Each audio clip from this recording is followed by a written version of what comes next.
për të diskutuar dhe komentuar pak edhe që ka ndodhur deri më tani. Daniela, mirëditë, të përshëndes, së pari shumë shkurtimisht disa pika po çështje kryesore që ishin në fjalën e kreut të Partisë Demokratike zotit Berisha, pra që i mbajti përpara delegatëve të Kuvendit Kombëtar. Sigurisht që mesazhi kryesor ishte në drejtim të qeverisë Ramos, ndërsa nga ana tjetër në pjesën e parë të fjalës së tij, kreu demokrat Sali Berisha pranoi në një farë mënyrë gabimet brenda Partisë Demokratike, por kërkoi që Partia Demokratike të forcohet në mënyrë që, siç tha ai, po themi, të kundërvijë qeverisë Rama, por edhe të jetë fituese ndaj këtij të fundit. Ishte ky mesazhi kryesor që dha kreu i Partisë Demokratike zoti Berisha në fjalën e tij, teksa po themi fillimisht ai u ndal tek një mini historik i shkurtër kur tha se më kujtohet kur hodhëm hapat e parë në këtë mision 5 vite më parë në Kuvendin Kombëtar të vitit 2021, kuvendin fakt që riktheu Sali Berisha në krye të Partisë Demokratike, dhe e dija që ishte një rrugë e vështirë, tha Berisha, por që do t'ja dilnim, ndërsa po ashtu në përfundim të fjalës së tij, kreu i Partisë Demokratike tha ndër të tjera se sot Partia Demokratike, pra përmendi atë pasazhin e famshëm që Partia Demokratike është në kilometrin e fundit, dhe në këtë kilometër të fundit, tha zoti Berisha, detyra të shumta na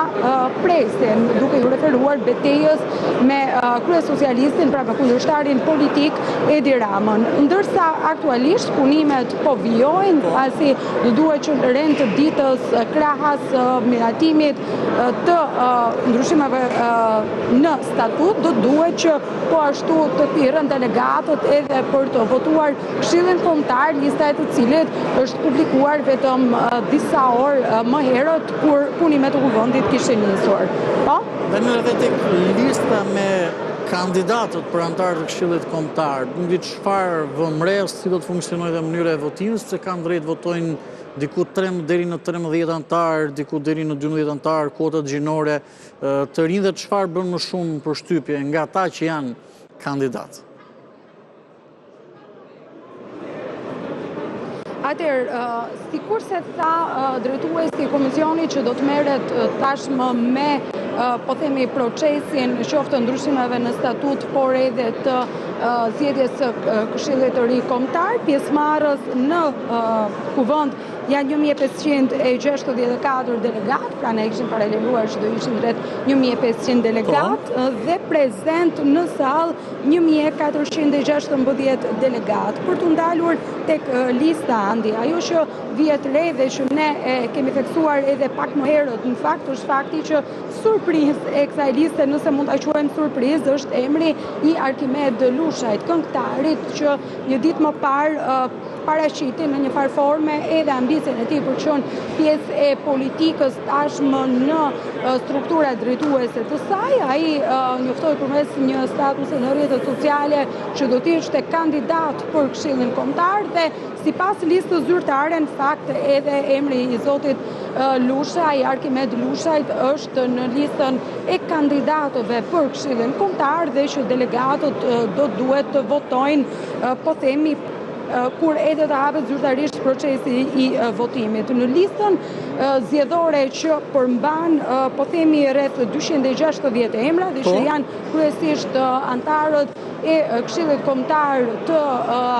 shkuar, pra që është aktualisht në fuqi, bie në sy disa emra të rinj, siç ishte rasti i zotit Arkimed Lushajt, por edhe i Armando Kloçerit, ishte kandidat në primaret e Partisë Demokratike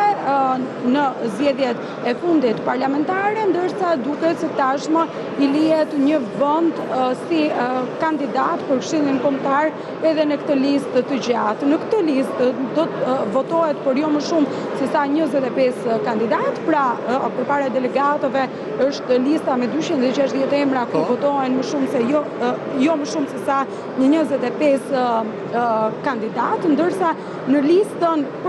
që i dedikohet, po themi, grave dhe të rinjve, që është edhe detyrim statutor për të përmbushur kuota që duhet të ketë Këshilli Kombëtar i Partisë Demokratike. Për zonjat votohen jo më shumë se 13 kandidatë, ndërsa për të rinjt jo më shumë se 12 kandidatë. Sigurisht që tek lista e të rinjve ai emër që ra më shumë në sy është emri i Azem Hajdarit, djalit të ish liderit të lëvizjes së dhjetorit që më pas solli, po themi edhe pluralizmin në Shqipëri, Azem Hajdari, heroi të demokracisë, dhe në një farë mënyrë bëhet një zëvendësim andi ikën Rudina Hajdari, e cila në fakt dukshëm ishte distancuar nga Partia Demokratike, dhe vendoset emri i djalit të Azem Hajdarit në listën e kandidatëve për Këshillin Kombëtar, ndërsa po ashtu një vend në listën e kandidatëve ka edhe Fiona Nishani, vajza i ish kreut të Këshillit Kombëtar dhe ish presidentit të Republikës së Shqipërisë, zotit Bujar Nishani, dhe po njësër listash emrash të tjerë. Por për të bërë diferenca dhe për të bërë krahasimi se sa emra nga Këshilli aktual do t'i mbjetojnë votimit dhe sa për tyre do të rikonfirmohen dhe cilët do t'jenë emrat e rinj që do të futen në Këshillin Kombëtar, sigurisht që do duhet të presim përfundimin e procesit të votimit dhe më tej edhe të numërimit për të bërë një kalkulim mbi atë se çfarë do të prodhojë votimi i ditës së sotme. Faleminderit Daniela, sepse ne do të mbetemi tek një argument. Gazmend Bardhi, krye grupit parlamentar të Partisë Demokratike, është duke folur në këtë moment në kuvend dhe është ai pra që siç e kemi përmendur gjatë ditës sotme, paraqet ndryshimet statutore.